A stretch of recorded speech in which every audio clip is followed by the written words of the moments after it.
Hello students, welcome back again in thermodynamics. बेटा thermodynamics में आज हम पढ़ेंगे कि एंथैल्पी ऑफ एटमाइजेशन और बॉन्ड एंथैल्पी क्या होती है। ठीक है, तो हम विदाउट वेस्टिंग टाइम स्टार्ट करते हैं लेक्चर बेटा आज का। That is enthalpy of atomisation, enthalpy of atomisation और bond enthalpy. Enthalpy of atomisation and bond enthalpy क्या होती है बेटा? देखो, ये जो एंथैल्पी ऑफ एटमाइजेशन है या बॉन्ड एंथैल्पी की जो बात कर रहा हूं बेटा मैं यहां पे, इसमें एक पॉइंट आप याद रखो। कौन सा पॉइंट? कि जो भी केस आप कंसीडर करोगे यहां पे, एंथैल्पी ऑफ एटमाइजेशन कैलकुलेट करो या बॉन्ड एंथैल्पी कैलकुलेट करो, उस केस के लिए आपको जो भी मॉलिक्यूल होगा, that molecule must be in gaseous state। वो मॉलिक्यूल गैसियस स्टेट में होना चाहिए। That molecule must be in gaseous state बेटा। क्लियर है केस? तो हम कहते हैं यहां पे कि जो मॉलिक्यूल आप कंसीडर करोगे, that molecule must be in gaseous state. किसी की भी एंथैल्पी ऑफ एटमाइजेशन चेक करनी है या बॉन्ड एंथैल्पी चेक करनी है तो ये कोर है, ये आपको याद रखना है क्योंकि इसका फायदा होगा। मैं बताऊंगा कहां पे फायदा होगा बेटा इसका। क्लियर है? अब देखो, गैसियस स्टेट की बात करें तो यहां पे मैं डेफिनेशन देता हूं पहले इसकी कि क्या होगी बेटा डेफिनेशन। हम बोलते हैं एंथैल्पी रिक्वायर्ड, एंथैल्पी यहां बोल सकते हो changes when 1 mole of substance change to atomic form in gaseous state। ये देखो कि किसी भी एक मोल सब्सटेंस को अगर आप उसकी एटॉमिक फॉर्म के अंदर चेंज कर रहे हो इन गैसियस स्टेट, तो हम क्या बोलते हैं? That is enthalpy of atomisation और बॉन्ड एंथैल्पी की बात करते हैं बेटा यहां पर। क्लियर है? तो ये हमारे पास क्या है, जो पॉइंट आपको बताया भी बेटा मैंने ऊपर, दैट इज गैसियस स्टेट के बारे में आपको ध्यान रखना है। अब यहां पे इसी को आप चाहे बोल दो एंथैल्पी ऑफ एटमाइजेशन। अगर मैं इसको एंथैल्पी ऑफ एटमाइजेशन बोलता हूं तो I will show this enthalpy of atomization ATMH, और क्या ही बुक्स में लिखा होता है बेटा delta AH। This is symbol for enthalpy of atomization. Clear है? अब एग्जांपल दूं बेटा मैं इसकी, तो एंथैल्पी ऑफ एटमाइजेशन आपको पता है कि Cl2 गैस जो है वो ऑलरेडी गैसियस फॉर्म में एग्जिस्ट करती है। अगर मैं इस मॉलिक्यूल को तोड़ता हूं तो मैं यहां पे क्या बोलूंगा? एंथैल्पी ऑफ डिसोसिएशन लगाऊंगा बेटा। तोड़ने के लिए हमें डिसोसिएशन लगानी पड़ती है। Then I will get 2 atoms of chlorine in gaseous state. So here in this case enthalpy of dissociation is equal to enthalpy of atomization. यहां पे एंथैल्पी ऑफ डिसोसिएशन किसके बराबर है बेटा? एंथैल्पी ऑफ एटमाइजेशन के बराबर। क्यों? क्योंकि यहां पे डिसोशिएट करके वी आर गेटिंग एटम्स। हमें यहां पे जो ये मॉलिक्यूल है वो डिसोशिएट हो रहा है और हमें क्या मिल रहा है बेटा? We are getting atoms over here. That is why we call it enthalpy of dissociation is equal to enthalpy of atomization का काम करते हैं बेटा हम यहां पे। ठीक है? इसी तरीके से अगर मैं कोई और एग्जांपल लूं बेटा, तो और एग्जांपल में सपोज करो कॉपर सॉलिड ले लिया बेटा। अब इस कॉपर सॉलिड को, जो कि लैटिस की फॉर्म में प्रेजेंट होगा, किसमें? लैटिस में बेटा। ठीक है? अब इसको मैंने एंथैल्पी लगा के किस में कन्वर्ट कर दिया? कॉपर गैसियस स्टेट में। और ये सिंगल एटम है, जैसे single atom in gaseous state बेटा। तो हमने क्या किया, इस लैटिस को, जो 1 मोल ऑफ लैटिस होगा कोई भी, उसमें से हमने इसको हीट किया। हीट करने पे हमने यहाँ पे एंथैल्पी ऑफ क्या लगाया बेटा? वेपराइजेशन लगाया, सॉरी एंथैल्पी ऑफ सब्लिमेशन लगाया, क्योंकि सॉलिड से हमने सीधा क्या किया बेटा? गैसियस स्टेट में लाए। तो यहां पे हमारे पास क्या लगा? Enthalpy of sublimation. और एंथैल्पी ऑफ सब्लिमेशन से क्या हुआ? वो गैसियस स्टेट में आ गया और जो लैटिस था वो टूट गया। उसको तोड़ने के लिए जितनी एनर्जी हमने लगाई है और यहां पे हमने बोल दिया कि एटॉमिक फॉर्म में आ गया है, तो इस केस के अंदर जो एंथैल्पी ऑफ सब्लिमेशन है SUB जो है बेटा, that is equal to enthalpy of atomization, वो एंथैल्पी ऑफ एटमाइजेशन के बराबर आ जाता है। तो यहां पे कहने का मतलब ये है, अगर आप प्रीवियसली कोई भी एनर्जी पढ़ चुके हो और उस एनर्जी के अंदर आपको बेटा अलग अलग सिस्टम मिल रहे थे या एंथैल्पी मिल रही थी, तो that enthalpy may be equal to the enthalpy of atomization if आपको एक एटम मिल रहा हो और गैसीय स्टेट में मिल रहा हो। ये दो कंडीशन आपको याद रखनी है बेटा, ठीक है। तो ये होता है आपका बॉन्ड डिसोसिएशन एंथैल्पी या एंथैल्पी ऑफ एटमाइजेशन की बात करते हैं। Now we will talk about bond enthalpy बेटा। अब हम बात करते हैं बॉन्ड एंथैल्पी की। If we talk about bond enthalpy या बॉन्ड एनर्जी भी बोल देते हैं कई लोग, और बॉन्ड एनर्जी, तो ये केस जो है वो ध्यान से सुनने वाला है बेटा, क्लियर है। अब बॉन्ड एंथैल्पी और बॉन्ड एनर्जी की मैं बात करूं यहां पे, तो क्या डिस्कस करूंगा, देखो इसकी थोड़ा डेफिनेशन हो सकती है। कैसे, देखो पहले तो मैं लिख सकता हूं amount of energy required to break 1 mole of bond into its constituents elements, ठीक है ना। कितनी अमाउंट ऑफ एनर्जी चाहिए ताकि हम उस बॉन्ड को तोड़ सके, और बॉन्ड को तोड़ने के बाद उसके कॉन्स्टिट्यूएंट एलिमेंट्स में, एटम्स में, मॉलिक्यूल्स में कन्वर्ट कर सके। That is enthalpy of bond, sorry that is bond enthalpy और बॉन्ड एनर्जी बोलते हैं बेटा। इसी तरीके से एक और है बेटा, अब होता है amount of energy, amount of energy released when 1 mole of bond is formed between 2 atoms. 1 mole bond बनेगा किसी एटम्स के बीच में, तो वही बॉन्ड एनर्जी है। हम बोलते हैं इस बॉन्ड की एंथैल्पी क्या है, तो जितनी अमाउंट ऑफ एनर्जी बेटा आपको तोड़ने के लिए चाहिए उतने बनने में रिलीज हो जाती है। देखो एग्जांपल देता हूं मैं आपको, और क्यों बता रहा हूं कि दोनों का मतलब ही बॉन्ड एनर्जी है और बॉन्ड एंथैल्पी है। ये जो दोनों डेफिनेशन है बेटा, वो किसको करेक्ट करती है, बॉन्ड एनर्जी को। ये बॉन्ड एनर्जी की डेफिनेशन है दोनों, और बॉन्ड एनर्जी की बात कर रहे हैं हम यहाँ पे। तो मैं आपको एग्जांपल देता हूं, देखो यहाँ पे, और ध्यान से देखना एग्जांपल क्या है। अगर सपोज करो मैं एग्जांपल ले रहा हूं बेटा यहाँ पे क्लोरीन का, let it be Cl2 chlorine है, that is in gaseous state and I want to dissociate this molecule into its atomic form. तो बेसिकली मैं कर क्या रहा हूं बेटा, यहाँ पे Cl के बीच के बॉन्ड को तोड़ने की कोशिश कर रहा हूं। तो बॉन्ड एंथैल्पी हुई कि नहीं हुई, तो यहां से क्या मिल गया 2Cl गैसियस स्टेट में। सपोज करो यहां पे जब तोड़ने पे आया तो हमें जो बॉन्ड एंथैल्पी मिली वो मिली 1 kilojoule per mole, let it be that is 1 kilojoule per mole. इसको तोड़ने में आ गया बेटा। अब ये भी हो सकता है बेटा कि 2 एटम्स इसके कंबाइन की हो गैसियस स्टेट में and they will give you Cl2 gas बेटा, क्लियर। और यहां पे जो हमें एंथैल्पी मिलेगी दैट इज -1 किलोजूल पर मोल। मतलब अगर आप 1 मोल ऑफ बॉन्ड तोड़ रहे हो या 1 मोल ऑफ बॉन्ड फॉर्म कर रहे हो बेटा उन्हीं कॉन्स्टिट्यूएंट से, तो वहां पे सिर्फ पॉजिटिव और नेगेटिव का डिफरेंस होगा। एक में बॉन्ड एंथैल्पी क्या रहेगी, जो चाहिए तोड़ने के लिए, एक में बॉन्ड एंथैल्पी क्या रहेगी, जो चाहिए फॉर्म करने के लिए बेटा, क्लियर। तो दोनों का मतलब बॉन्ड एंथैल्पी का केस ही रहता है या बॉन्ड एनर्जी का केस ही रहता है, और इसको आपको ध्यान से देखना है बेटा, ठीक है, ठीक है बेटा, समझ आ गया वाला केस। अब देखो इसमें हम अगर आगे बात करें बॉन्ड एंथैल्पी में, तो यहां पे एक और कंसेप्ट आता है बेटा, देखो ध्यान से कंसेप्ट। इसमें आता है कि अगर सपोज करो आपसे कोई बोलता है कि कैलकुलेट बॉन्ड एंथैल्पी और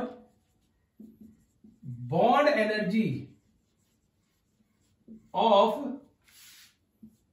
CH बॉन्ड इन CH4 मॉलिक्यूल।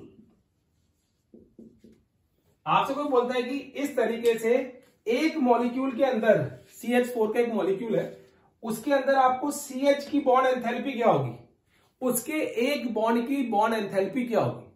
तो अब यहां पे आप देखो बेटा, ध्यान से देखो, यहां पे इस केस के अंदर हम कहते हैं यहां पे we have H H H and H।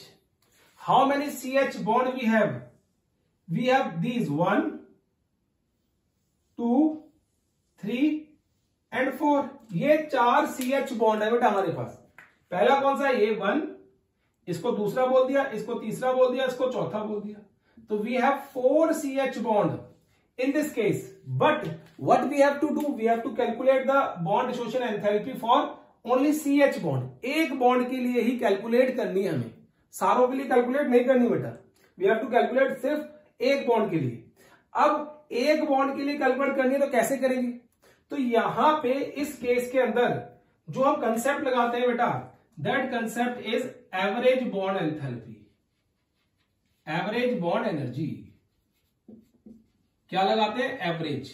मतलब जब आपके पास किसी मॉलिक्यूल के अंदर same kind of bonds present हो, तो उस केस के अंदर आप क्या लगा सकते हो? एवरेज बॉन्ड एनर्जी का कंसेप्ट। क्लियर है? तो एवरेज बॉन्ड एनर्जी का कंसेप्ट जो होता है बेटा, वो क्या होता है? It's a average bond energy required to break single bond in a molecule। एक मॉलिक्यूल के अंदर सिंगल बॉन्ड तोड़ने के लिए कितनी एवरेज एनर्जी चाहिए? अब एक और आपको केस इसी का एग्जांपल दे रहा हूं बेटा, इसी को मैं थोड़ा और इलेबोरेट करता हूं, आपको क्लियर होगी चीजें वाली। ठीक है?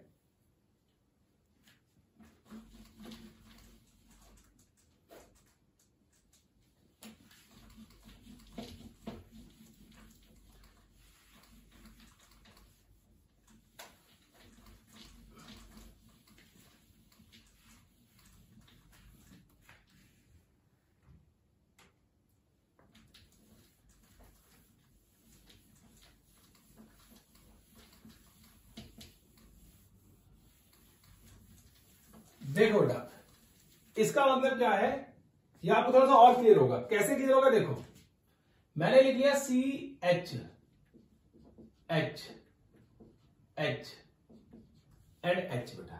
क्लियर है?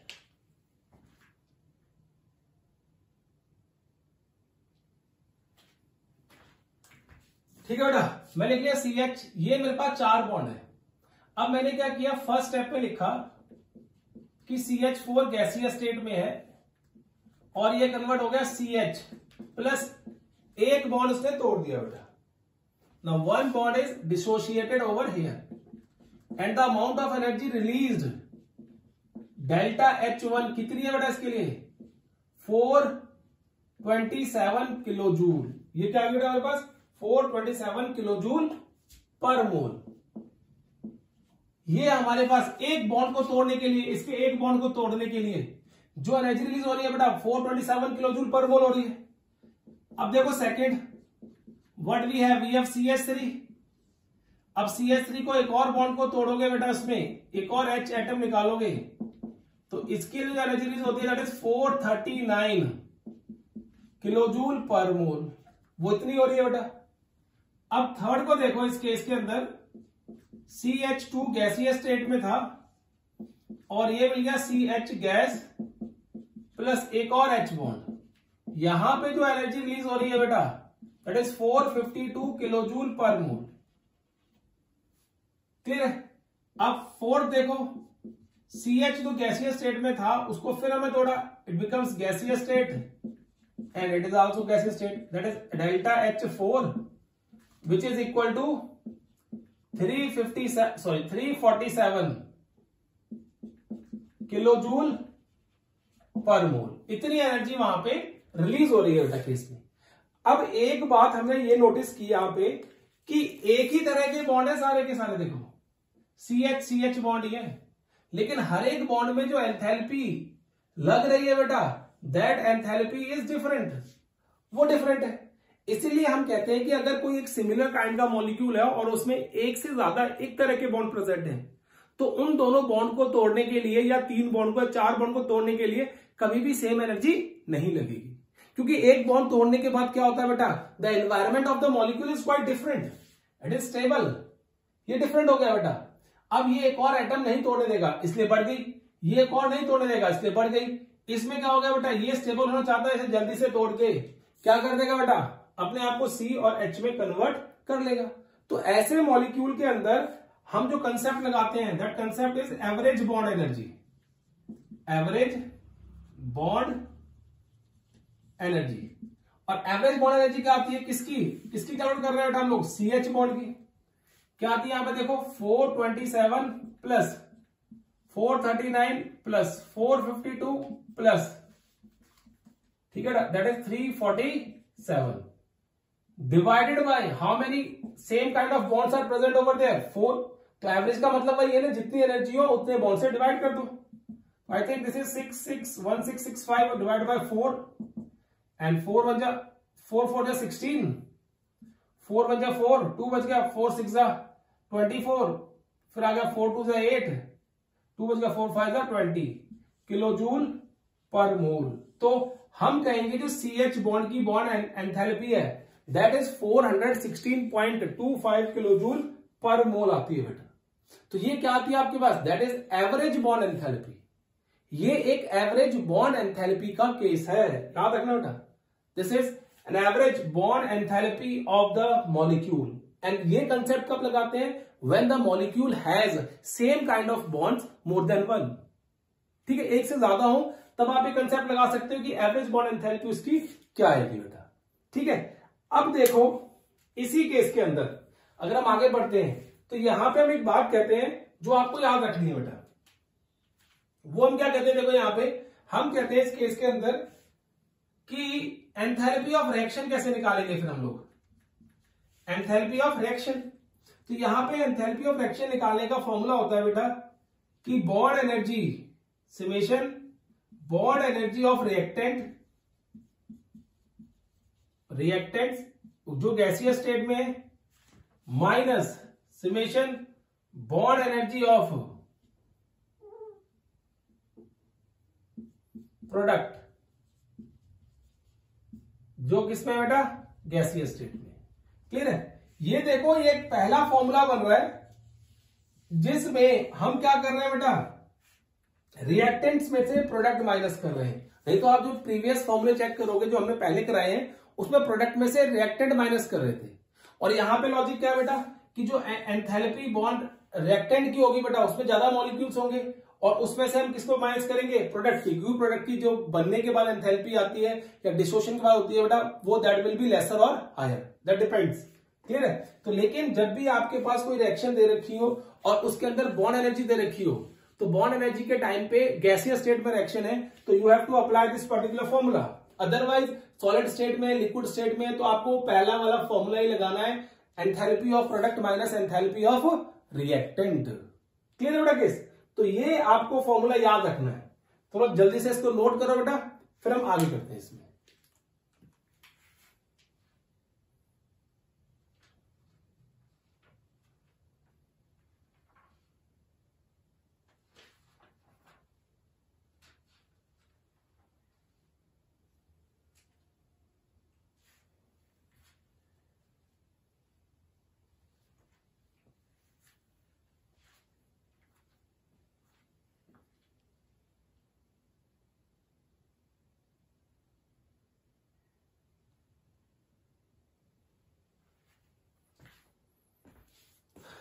देखो बेटा अब आगे बात करते हैं नेक्स्ट टॉपिक की।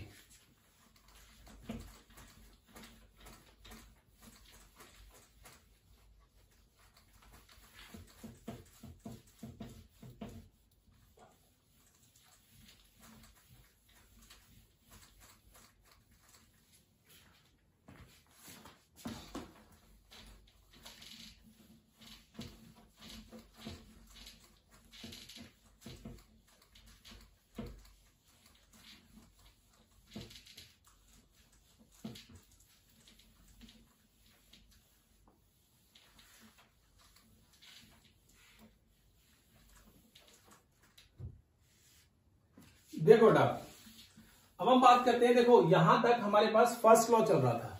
अब हम बात करेंगे limitation of first law of thermodynamics क्या होती है।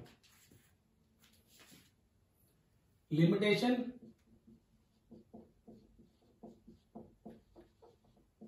Of first law of limitations of first law and concept of spontaneity.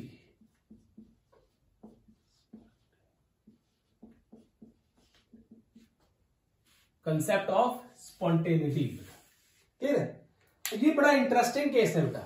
Interesting कैसे, देखो सुनो ध्यान से इसको। हम कहते हैं यहां पे limitation of first law. First law ने क्या कहा था बेटा, देखो आपको बताता हूं पहले। जो एनर्जी है is neither created nor destroyed.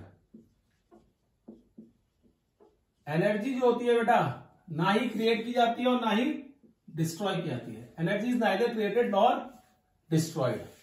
हम क्या करते हैं, एक फॉर्म से दूसरी फॉर्म में एनर्जी चेंज करते हैं बेटा। क्लियर है केस। अब देखो फर्स्ट लॉ ने ये तो बता दिया कि एनर्जी चेंजेस टेक्स प्लेस, कि जो एनर्जी होती है वो चेंज होती है एक फॉर्म से दूसरी फॉर्म में। ठीक है, लेकिन फर्स्ट लॉ ऑफ थर्मोडायनेमिक्स ने ये नहीं बताया कि किस डायरेक्शन में एनर्जी चेंज होती है। बात समझे कि नहीं समझे। एनर्जी चेंज होती है ये बता दिया फर्स्ट लॉ ने।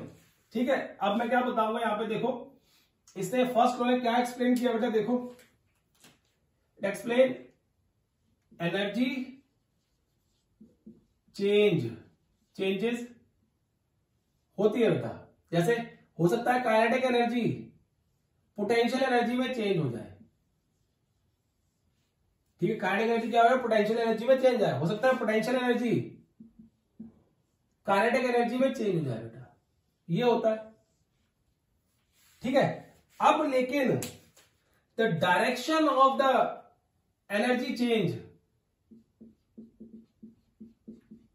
Direction of energy does not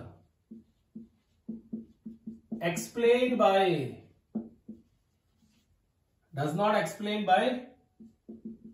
first law of thermodynamics। Thermodynamics के पहले लॉ ने इस चीज को एक्सप्लेन ही नहीं किया कि what will be the direction of heat. Energy का मतलब क्या बेटा, यहां पे हीट की डायरेक्शन ऑफ हीट क्या होगी बेटा। देखो उसने बहुत अच्छी तरीके से बोला। मैं आपको एग्जांपल दे रहा हूं पहला, कि जो फर्स्ट लॉ ऑफ थर्मोडायनेमिक्स था उसने क्या बोला। उसने क्या किया बेटा, एक कप लिया, ठीक है, और उस कप में क्या फिल कर दिया बेटा, चाय या कॉफी जो हमारी फेवरेट है। ठीक है, इसमें चाय रख दी बेटा, हॉट टी। तो जो कप है हमारे लिए क्या है, वो सिस्टम है। डन। अब क्या हुआ, कप का जो टेम्परेचर था सपोज करो वो 50 डिग्री सेल्सियस था चाय का। टी है बेटा इसके अंदर, हॉट टी। डन। और जो सराउंडिंग का टेम्परेचर था बेटा, सराउंडिंग टेम्परेचर, ठीक है बेटा, it was around 25 degree Celsius, late it B. तो अब क्या करेगा, जो ये सिस्टम है वो क्या करेगा बेटा, हीट ट्रांसफर करेगा फ्रॉम सिस्टम टू सराउंडिंग। वो हीट को बाहर निकालेगा इस तरीके से बेटा, क्योंकि इंसुलेटेड नहीं है इसलिए हर एक तरफ से हीट क्या होगी बेटा, बाहर निकलेगी। और ये हीट तब तक बाहर निकलेगी जब तक कि सिस्टम का टेम्परेचर सराउंडिंग के टेम्परेचर के इक्वल नहीं हो जाता। कब तक ये प्रोसेस चलती रहेगी बेटा, जब तक सिस्टम का टेम्परेचर सराउंडिंग के टेम्परेचर के इक्वल नहीं हो जाता। क्लियर है केस, ये तो हो गया। अब क्वेश्चन ये था कि जिस तरीके से एक हॉट कप से हीट ट्रांसफर होकर बाहर चली गई है सराउंडिंग में, क्या इसका रिवर्स पॉसिबल है। मतलब देखो उन्होंने कहा कि अगर मेरी चाय जो है, सपोज करो ये चाय का कप है बेटा, ठीक है ना, और क्या इस चाय के कप से हीट अंदर ट्रांसफर हो सकती है? क्या चाय का कप जो है बेटा, जिसमें चाय है, पानी है, कुछ भी है, क्या वो सराउंडिंग के अकॉर्डिंगली गर्म हो सकता है? नहीं बेटा। इज इट पॉसिबल कि सराउंडिंग में कुछ ना हो रहा हो, नॉर्मल टेम्परेचर हो, और क्या हो बेटा, वहां से हीट जो है वो सिस्टम के अंदर पास हो? तो दैट वॉज नॉट पॉसिबल, या दैट इज नॉट पॉसिबल। अपने आप तो ये चीज पॉसिबल नहीं है, ठीक है, अपने आप तो ये चीज पॉसिबल नहीं है बेटा। अनटिल और unless you place this cup, if this cup is of Borosil बेटा, अगर आप इस कप को गैस के ऊपर डायरेक्टली रखते हो, अगर बोरोसिल का कप है तो जाके ये सिस्टम की जो चाय होगी वो गर्म हो जाएगी। लेकिन अगर आप सोच रहे हो कि बाहर इतनी गर्मी है और बाहर ही हमारी चाय गर्म हो जाएगी, तो दैट इज नॉट पॉसिबल। वो पॉसिबिलिटी के चांसेस कम होते हैं कि दोबारा से वो 50 डिग्री सेल्सियस पे पहुंच जाएगा। That is not the possibility बेटा, ठीक है। तो हम कहते हैं एक तरफ से दूसरी तरफ हीट ट्रांसफर हो रही है, लेकिन दूसरी तरफ से अंदर की तरफ क्यों नहीं जा रही है बेटा? अपने आप को भी क्या है, अपने आप क्यों नहीं जा रही है? डन है ना, क्लियर है केस? क्या हो रहा है बेटा? अपने आप वो चीज क्यों नहीं हो रही है? डन, क्लियर है? तो ये चीज आपको याद रखनी है। और ये इसका है कि फर्स्ट लॉ ने ये बताया कि हीट तो ट्रांसफर होती है from one body to another body, energy transfer हो रही है, लेकिन what will be the direction?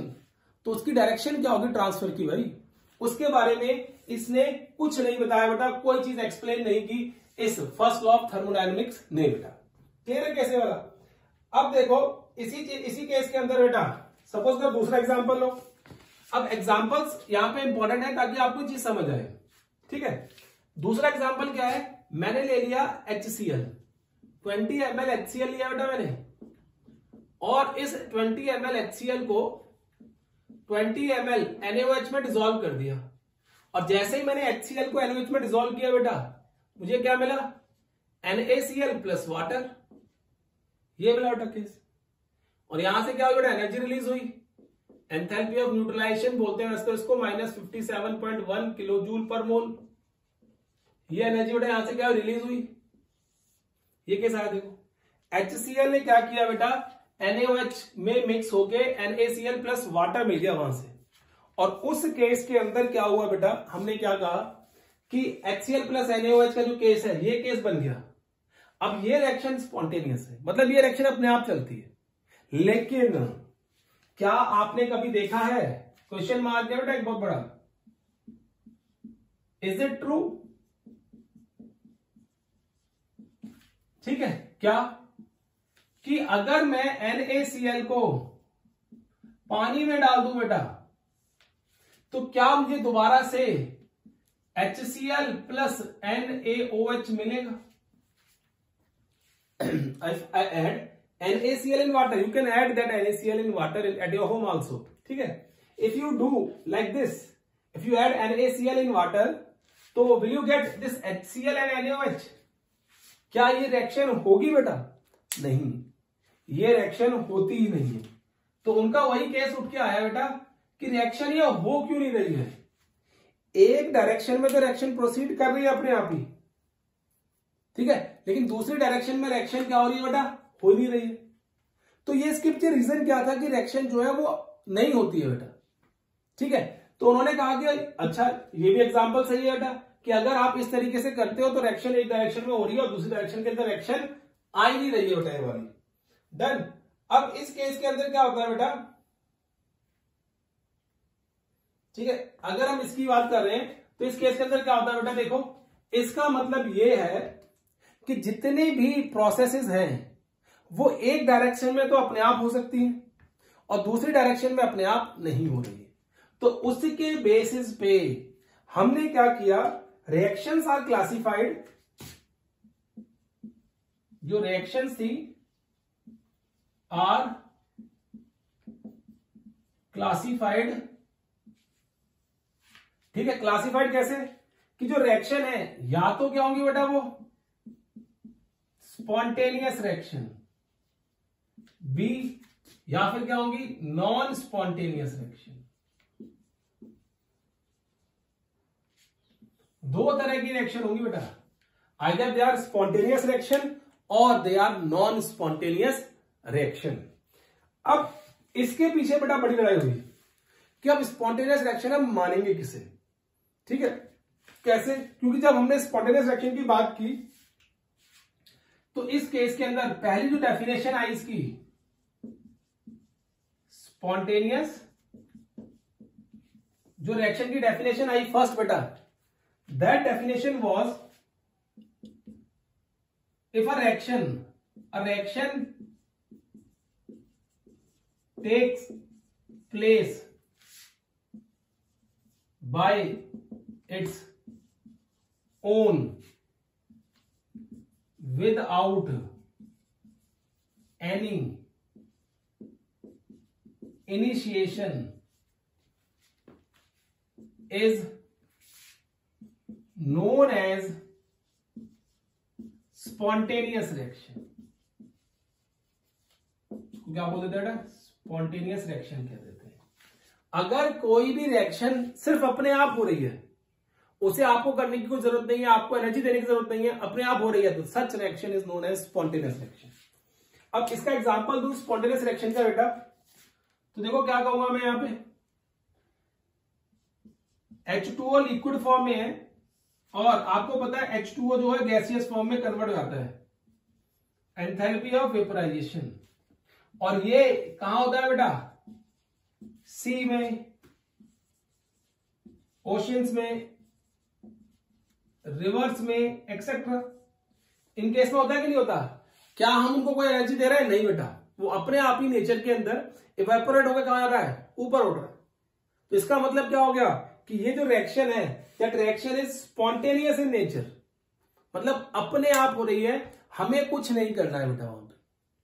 Clear है? ऐसी एक और रिएक्शन होती है, सुनो ध्यान से, तो होता है अमोनिया गैस प्लस दूसरा होता है HCl गैस बेटा।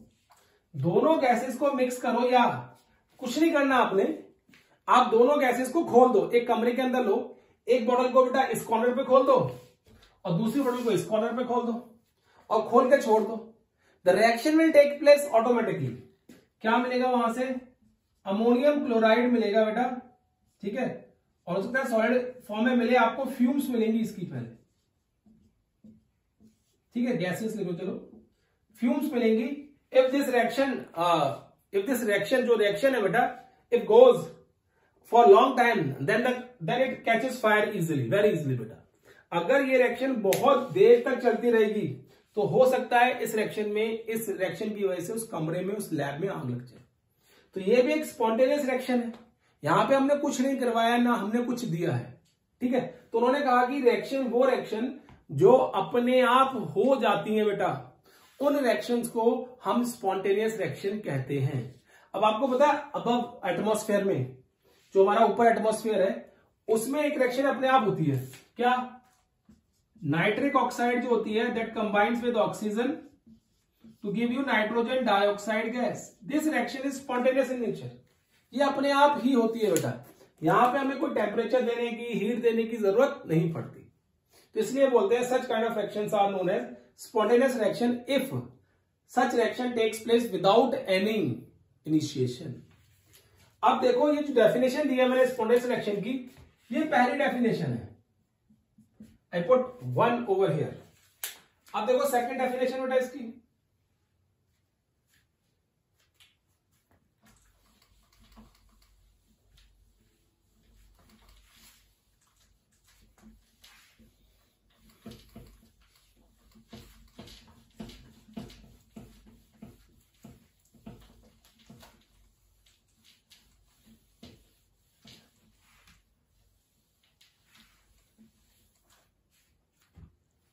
देखो बेटा सेकंड डेफिनेशन क्या होती है इसकी, अगर हम सेकंड डेफिनेशन की बात करें इसकी, तो वो आती है हमारे पास, a reaction takes place with some initiation और इग्निशन। अगर कोई रिएक्शन कुछ इनिशिएशन से होती है या इग्निशन से स्टार्ट हो जाती है बेटा, तो उस रिएक्शन को भी हम क्या बोलते हैं, स्पॉन्टेनियस रिएक्शन बोलते हैं। मतलब उस रिएक्शन के अंदर हमें कॉन्टिन्यूसली एनर्जी देने की जरूरत नहीं है, सिर्फ we have to spark it, हमें सिर्फ स्टार्ट करना होता है बेटा, फिर वो अपने आप ही रिएक्शन चलती जाती है। क्लियर है? अगर ऐसा भी हो रहा है तो वो रिएक्शन भी क्या है बेटा, that reaction is also, if a reaction takes place with some initiation और ignition is also a spontaneous reaction, वो भी एक स्पॉन्टेनियस रिएक्शन है बेटा। अगर इस तरीके से हो रही है तो वो भी क्या है, स्पॉन्टेनियस रिएक्शन है। क्लियर है? अब इसका एग्जांपल दू तो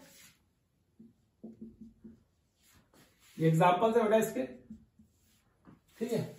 मैं कहता है एग्जांपल ऑफ दिस टाइप, इसमें क्या होता है, H2 plus O2 gas,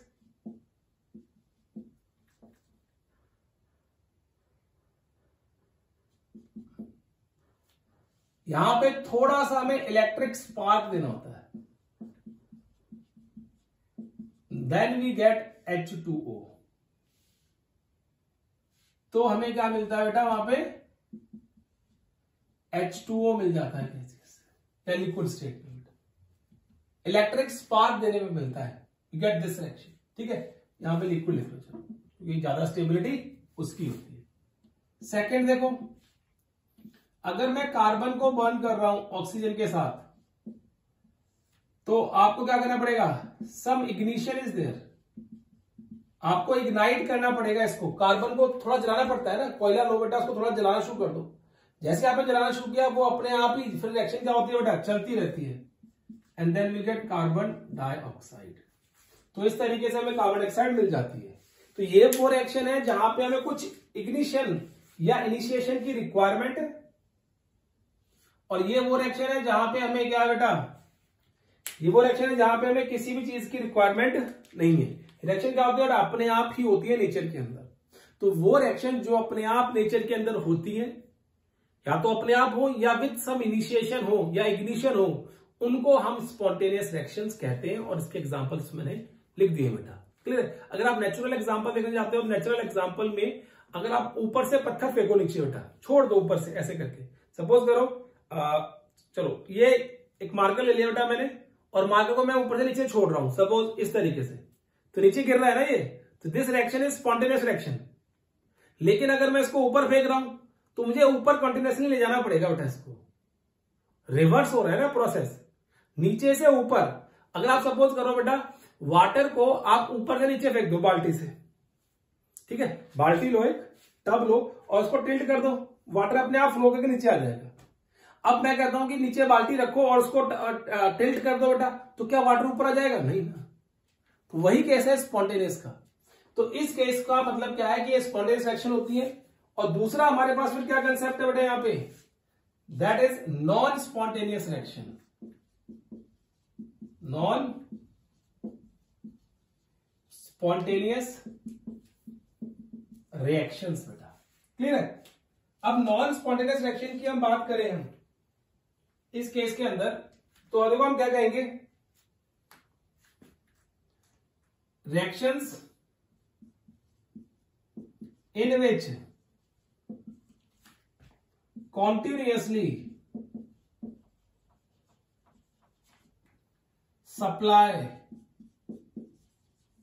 of energy is required, continuous supply of energy is required, then such reactions are non-spontaneous reaction। उनको हम नॉन स्पॉन्टेनियस रिएक्शन कह देते हैं। कहते हैं कि जिन केसेस के अंदर रिएक्शन अपने आप नहीं होती बेटा, continuously we have to supply energy to that reaction. अगर आपको कॉन्टिन्यूसली एनर्जी देनी पड़ रही है तो ऐसी रिएक्शंस को हम नॉन स्पॉन्टेनियस रिएक्शंस कहते हैं बेटा। क्लियर है केस? मतलब यहां पे इनिशिएशन करके छोड़ नहीं सकते। जैसे बहुत सिंपल सा एग्जांपल देता हूं, आपको वेजिटेबल को कुक करना है, सब्जी बनानी है बेटा, आपको चावल बनाने हैं, आपको कुछ भी बनाना है गैस के ऊपर रख के, तो आप ऐसा तो नहीं करते गैस को ऑन किया एक बारी, उसको कुकर को हीट दिखाई और गैस ऑफ कर दी बेटा, नहीं है ना।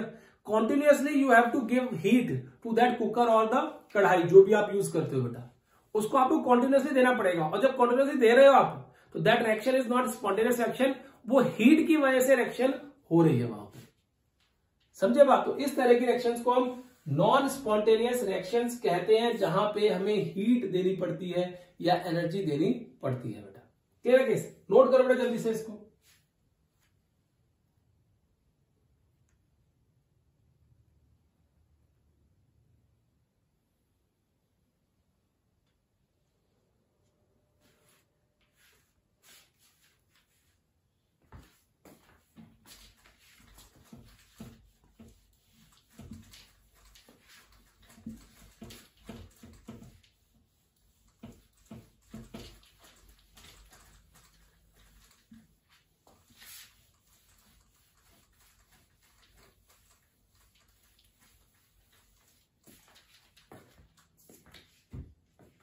देखो बेटा, हम यहां पे बात करते हैं, इसका एग्जांपल देता हूं पहले नॉन स्पॉन्टेनियस रिएक्शन का।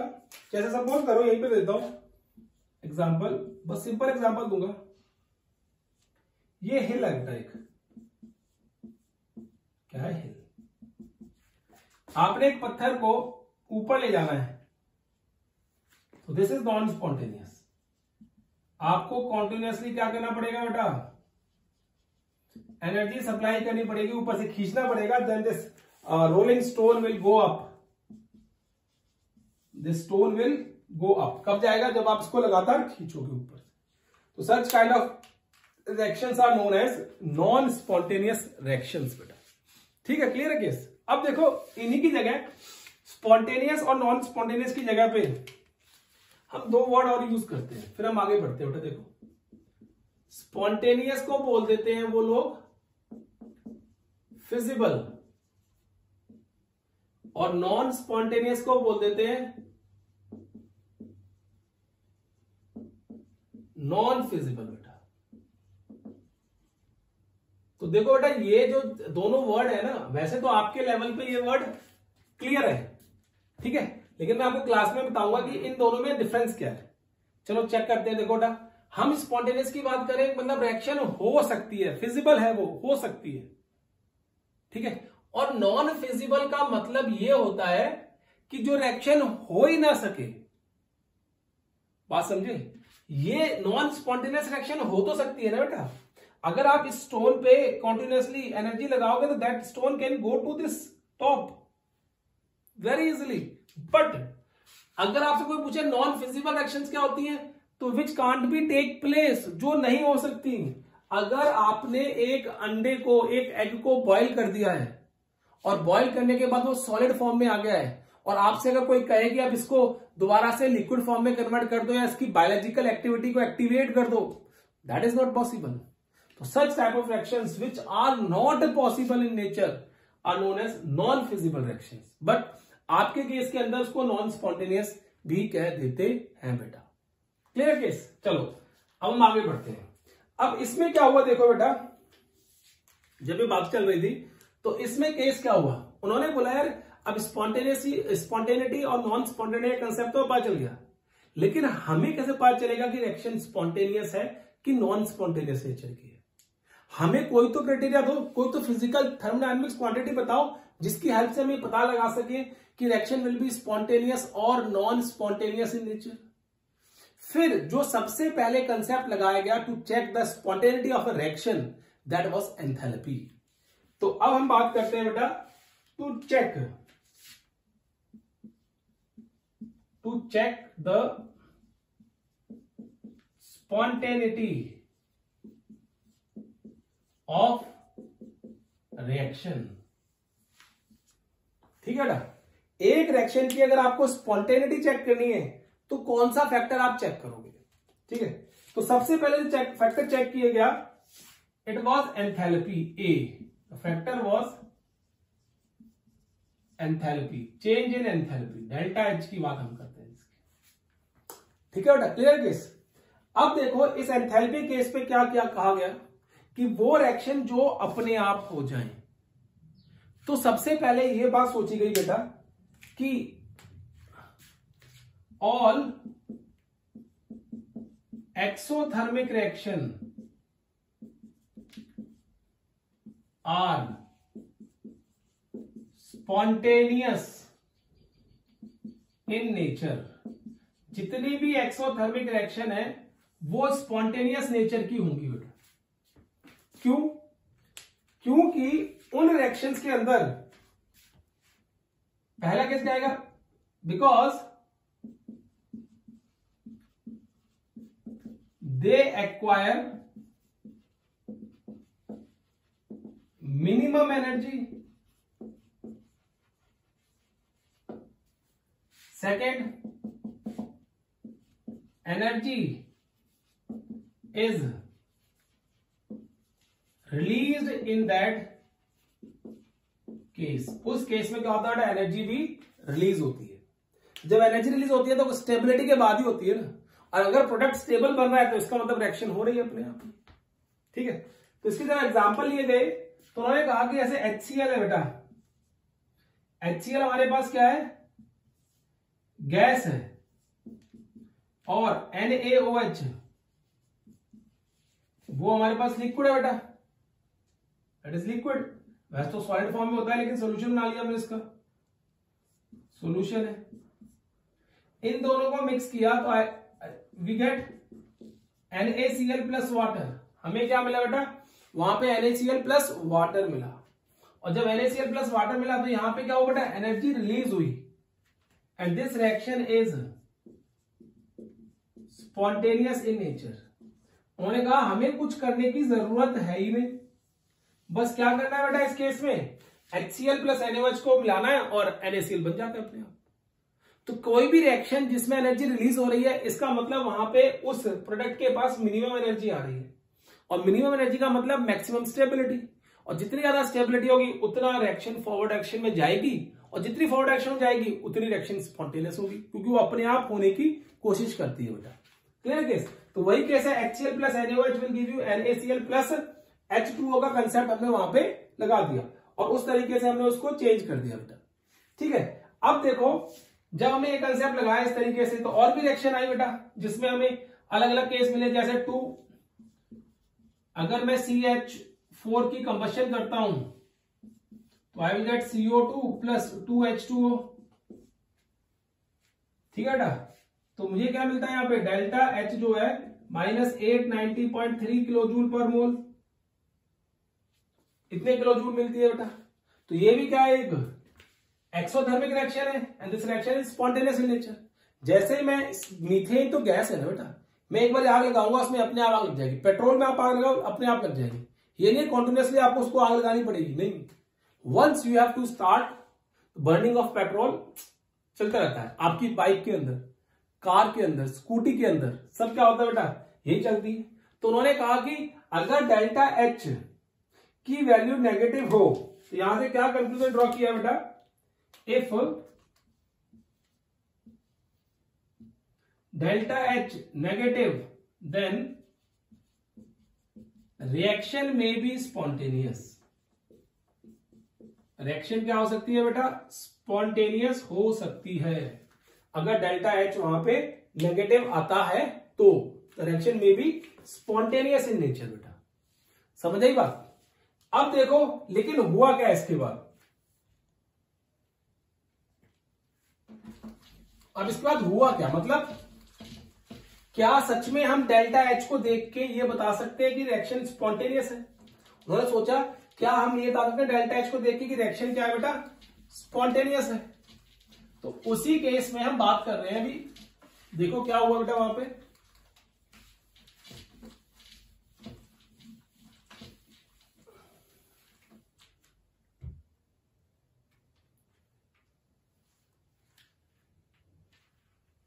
देखो बेटा अब क्या हुआ यहां पे,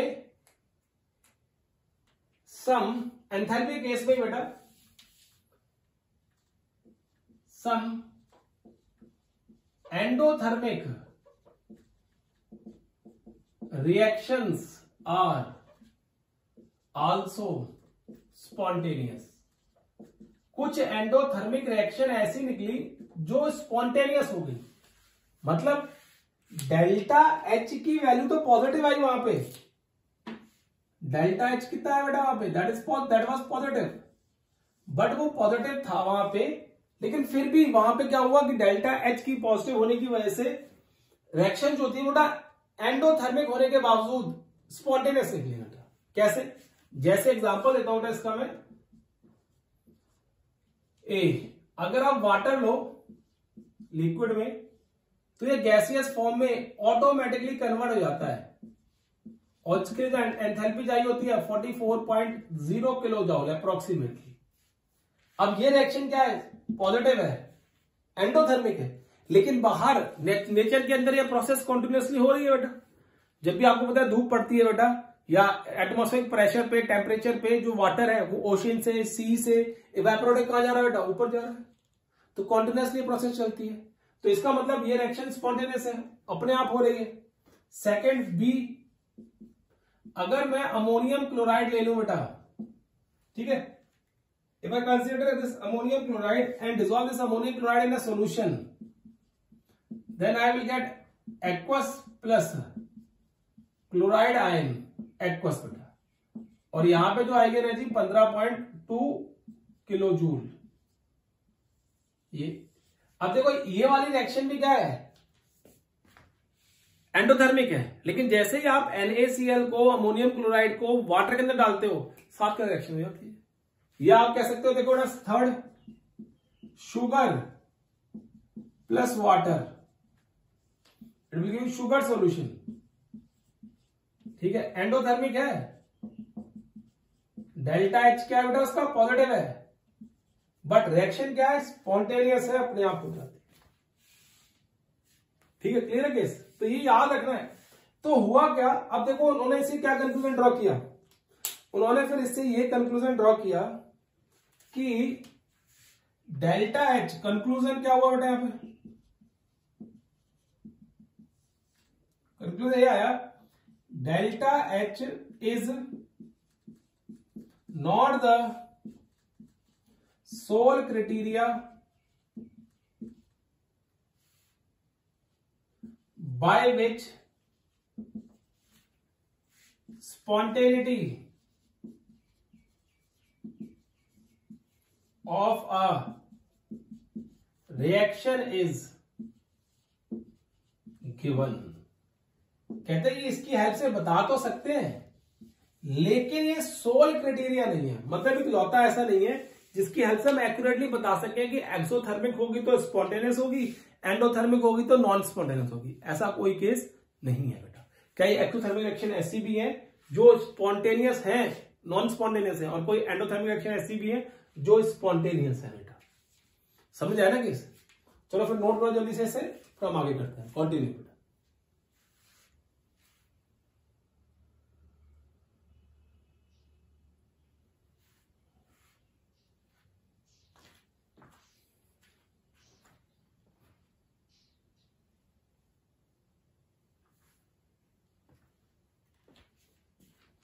देखो ना, सेकेंड फैक्टर जो है इसमें, हम एक फैक्टर और पढ़ लेते हैं इसमें कि क्या केस रहा है यहां पे, तो उसको हम सेकेंड फैक्टर नेक्स्ट लेक्चर में पढ़ेंगे। हम देखो बेटा इस केस में क्या कहते हैं, यहां पे कहते हैं कि कई रिएक्शन जो होती है बेटा वो इक्विलिब्रियम में भी होती हैं। H2 प्लस I2, सपोज करो ये 2HI है, गैसीय स्टेट, गैसीय स्टेट एंड गैसीय स्टेट। अगर ये फॉरवर्ड रिएक्शन एक्सो है बेटा, तो बैकवर्ड रिएक्शन एंडो होगी ना, डन। तो इसका मतलब क्या हुआ कि अगर एक ही सिस्टम के अंदर एक्सो और एंडो कैसे हो सकती है, मतलब स्पॉन्टेनियस और नॉन स्पॉन्टेनियस रिएक्शन कैसे हो सकती है, तो इनके लिए डेल्टा एच डिटरमाइन करना हमारे लिए थोड़ा सा मुश्किल हो जाता है बेटा। इसलिए हम बोलते हैं कि delta H is not the sole criteria by which spontaneity of a reaction is given, जिसके हेल्प से स्पॉन्टेनिटी दे सके, that is not the only sole criteria. इसके अलावा और भी फैक्टर्स हो सकते हैं। फिर उन्होंने क्या किया बेटा, उन फैक्टर्स को ढूंढना शुरू किया कि कौन कौन से फैक्टर हो सकते हैं जिसकी हेल्प से हम रिएक्शन की स्पॉन्टेनिटी के बारे में बता सकते हैं। And that thing we will discuss in the next lecture. Till then take care and bye bye बेटा।